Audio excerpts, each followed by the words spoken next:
welcome to Sketching Channel. Today we're taking another look at the Loomis method for drawing heads. It's been a while since the first lesson, and I've gotten lots of questions, so let's go over it again with some quick sketches and helpful tips to improve your head drawings fast. This is part 1 of a 3-part series. In this video, we'll review the basics. In part 2, we'll adapt the Loomis head to different shapes and proportions. And in part 3, we'll take a more intuitive approach to using the Loomis method. So, the Loomis method starts with a sphere for the cranium. We attach the jaw using a boxy triangular shape.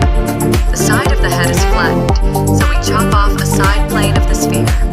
Imagine slicing off the side of an orange. Now, from the middle of the head, we wrap a line around. That's the brow line, like a rubber band wrapping around the sphere. From the bottom of that oval, draw another parallel line for the nose, then drop down for the chin. If this feels too fast, check out the earlier video on the Sketching channel for the full breakdown. Next, we connect the jaw from the brow line down to the chin. The side of the jaw starts roughly halfway across the side plane, though it changes from person to person. Right now, we're drawing the average proportions. After that, we divide the front and side planes of the jaw. From the corner of the forehead down, mark where the side of the chin begins. This gives us front, side, and top planes where light and shadow fall.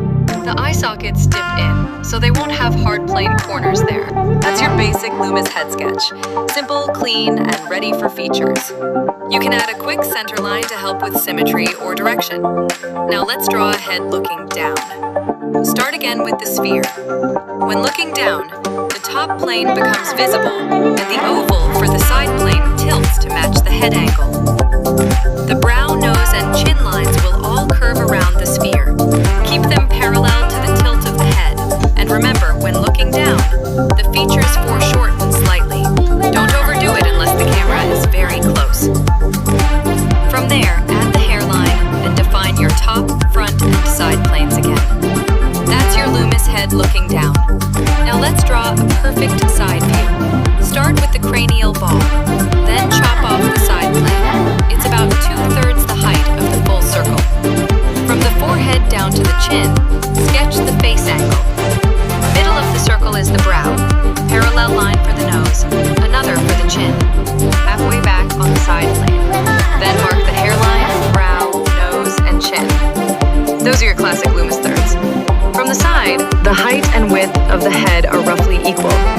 It fits inside a square from nose tip to back of skull. Don't measure from the hair since that varies. Finally, add small features. Brow ridge, nose, lips, chin, and eye socket. The top of the ear lines up with the brow, and the bottom of the ear with the nose.